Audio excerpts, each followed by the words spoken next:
Good morning, good afternoon, good evening, guys. Kevin sir from Personal Tutor. Standard 8th pol science, जिसे हम civics भी कहते हैं, की सीरीज में हम चैप्टर 1 आज कवर करने वाले हैं. चैप्टर का नाम है the Indian constitution and the rule of law. दोस्तों, सबसे पहले जो टॉपिक है that is what is constitution.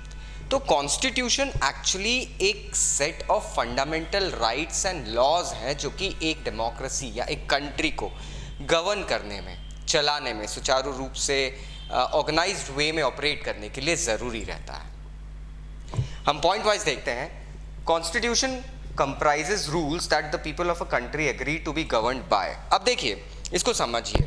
Constitution के अंदर होता ये है और एक डेमोक्रेसी के अंदर होता ये है कि बहुत सारे टाइप के लोग रहते हैं. हम इंडिया में देखें तो बहुत सारे अलग अलग धर्म के लोग हैं, अलग अलग बिलीव्स वाले, अलग अलग कल्चर वाले, उनके अलग थॉट्स, अलग ओपिनियंस रहते हैं. लेकिन इन सबका एक कलेक्टिव एग्रीमेंट किसी चीज़ पे होना चाहिए. तो वहाँ आता है कॉन्स्टिट्यूशन, संविधान. एक विधान कह सकते हैं हम उसको. विधान मतलब एक रूल बुक. तो जो संविधान है, जो कॉन्स्टिट्यूशन है, it actually makes people abide certain laws according to which they have to live in a country. तभी आप उस कंट्री के सिटीजन कहलाओगे और उस देश का भला भी होगा. जस्ट इमेजिन अ प्लेस जहाँ पे कोई सेट ऑफ रूल्स नहीं है, कोई फॉलोइंग ऑर्डर नहीं है, कोई लॉ नहीं है, तो लोग किस तरीके से एक्ट करेंगे. नेक्स्ट आता है, a constitution tries to ensure that a government takes opinions of both the majority and minority group into account when making decisions. अब देखिए, मेजॉरिटी और माइनॉरिटी ग्रुप होता है. मेजॉरिटी क्या होता है? मेजॉरिटी होता है एक ऐसा ग्रुप, ऐसे लोगों का एक ग्रुप जो कि नंबर में ज़्यादा है. और माइनॉरिटी क्या होता है? एक ऐसा ग्रुप जो कि नंबर में कम है. तो माइनॉरिटी और मेजॉरिटी का नंबर होता है. अब कॉन्स्टिट्यूशन इंश्योर करता है कि सबके पास इक्वल फंडामेंटल राइट्स है और कोई मेजॉरिटी ग्रुप कहीं किसी माइनॉरिटी ग्रुप का फ़ायदा या मिसयूज़ नहीं करे, उनको एक्सप्लॉइट नहीं करे. The word is that. Third comes, it also ensures that the people do not act in any way that goes against the larger interests of the country. मतलब कहने का ये है कि कॉन्स्टिट्यूशन लोगों को कुछ set of rules and laws देता है.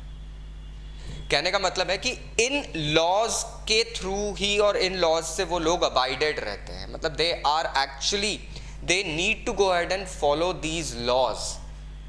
नहीं तो आप सोचो ना कि हर कोई अपनी मर्जी का कर रहा है, there are no laws in a country, no rules in a country, तो क्या होगा? That is something wrong. And constitution, ये लॉन्ग रन में क्या होता है, कॉन्स्टिट्यूशन कुछ लोगों को, कुछ लोग ऐसे होते हैं जो अपनी बात मनवाने के लिए हमेशा आतुर रहते हैं. बट कॉन्स्टिट्यूशन इंश्योर्स कि भैया ऐसे लोग ज़्यादातर अपने लॉन्ग रन में अपने इरादों में कामयाब नहीं हो पाए, क्योंकि लोगों को अगर कॉन्स्टिट्यूशनल डेमोक्रेसी में रहना है तो उनको रूल्स मानने पड़ेंगे. नेक्स्ट अगर हम देखें तो constitution decides the type of government a country will have. मतलब कॉन्स्टिट्यूशन ये डिसाइड करता है कि कंट्री के लोग किस टाइप की गवर्नमेंट चाहते हैं. एक मोनार्की चाहते हैं, डेमोक्रेसी चाहते हैं. मोनार्की, जैसे नेपाल का केस ले लेते हैं. 1990 से पहले नेपाल में डेमोक्रेसी नहीं हो पा रही थी क्योंकि वहाँ का कॉन्स्टिट्यूशन जो अडॉप्ट किया गया था वो था एक मोनार्की के थ्रू. मोनार्की मतलब एक शाही परिवार के अंदर रहना, एक राजा होगा, एक किंग होगा, उसके अंडर रहना. बाद में इन लोगों ने चेंज करा. नेपाल ने 2006 में जो कॉन्स्टिट्यूशन नया उन्होंने इम्प्लीमेंट करा था उसके अंदर उन्होंने डेमोक्रेटिक कॉन्स्टिट्यूशन बनाया ताकि लोग वहाँ पे वोट दे पाएँ. उसके बाद में वहाँ पर लोग अपनी सरकार चुन पाएँ. Constitution sets down rules that help governments to make decisions. It outlines the different organs of the government and their functions. देखिए, गवर्नमेंट के लिए भी एक देश चलाना आसान नहीं होता है. आप एक सुबह उठ के कुछ रूल्स बना रहे हैं और फिर उस हिसाब से देश चला रहे हैं, इतना आसान काम नहीं होता है दोस्तों. हम कहते हैं सरकार की विफलता, सरकार की विफलता, लेकिन कहीं ना कहीं एक चीज़ नोटिस करने लायक है कि सरकार को भी देश चलाने के लिए बहुत पसीने बहाने पड़ते हैं. So let us respect them because they too have to run the nation. But the issue comes कि वो नेशन चलाना उनको कुछ सेट ऑफ रूल्स के अंतर्गत होता है. क्योंकि उनको चुना लोगों ने है, तो लोगों की सारी जो फीलिंग्स होगी, जो इच्छाएं होगी, वो सब उनको वहाँ पर कॉम्प्राइज करनी पड़ती है। तो constitution helps the government, constitution make sure leaders of a country do not misuse their power. जैसा कि मैंने आपको कहा, कोई नेता आपने चुना और उसको पार्लियामेंट में भेजा और वन फाइन डे वो अपनी मर्जी से सब कुछ करने लग गया, तो आप क्या करेंगे? तो कॉन्स्टिट्यूशन ये इंश्योर करता है कि जिसको आपने चूज करके भेजा है वो कुछ सेट ऑफ रूल्स और गाइडलाइंस के अंदर रह के ही अपनी पोजीशन पे परफॉर्म करे। एंड ये सारी बातें आती है तो क्यों एक्चुअली ये लॉ बनते हैं, कॉन्स्टिट्यूशन क्यों लॉ देता है?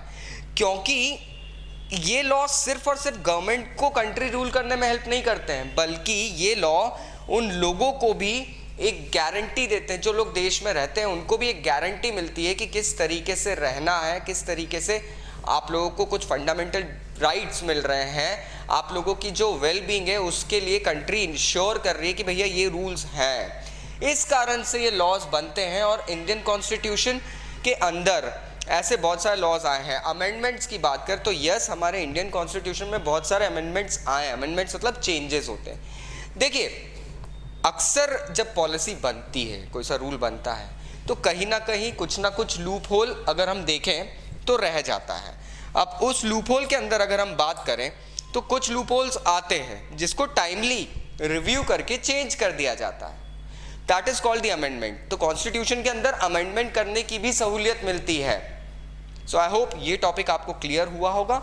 नेक्स्ट टॉपिक में will be covering the constitution of India. Stay tuned. Thank you so much. Take care.